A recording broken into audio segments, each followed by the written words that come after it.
नमस्कार, मी मृणाली पिळणकर. तुम्ही पाहत आहात LS मराठी.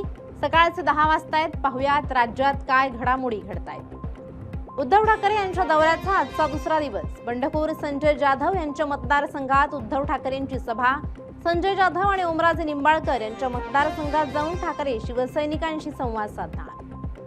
लोहगडावरील केतन अग्रवाल हत्या प्रकरणाच्या तपासाला वेग. सियाचे वडील प्रवीण गोयल आणि आई पूजा गोयल यांची लोणावळा ग्रामीण पोलिसांकडून तब्बल 11 तास चौकशी.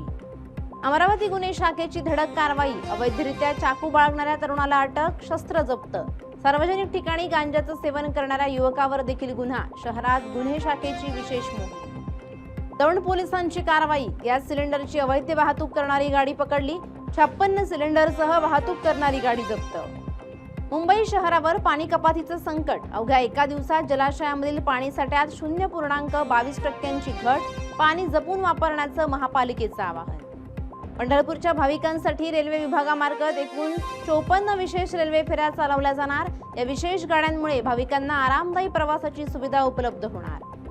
पुणे अहिल्यानगर महामार्गावर मध्यरात्री प्रवाशाला लुटणारी टोळी जेरबंद. लुटलेला मोबाईल जप्त. पोलिसांची धडक कारवाई. अमरावतीत पल्स पोलिओ मोहिमेची जय्यत तयारी. आज 67,000हून अधिक बालकांना दिले पोलिओचे 2 डोस. भूम बसस्थानक परिसरात भर दिवसा चोरीची घटना. प्रवाशांमध्ये भीतीचं वातावरण.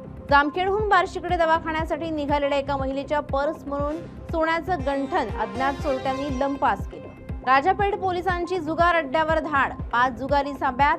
मेहरबा पेंटीन परिसरात सुरू होता जुगार. राजापेठ पोलिसांची कारवाई. 3 आरोपी मात्र फरार.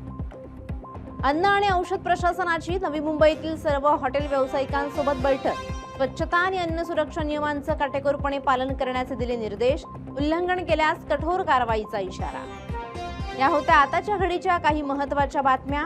अशाच महत्त्वाच्या बातम्यांसाठी पाहत रहा LS मराठी.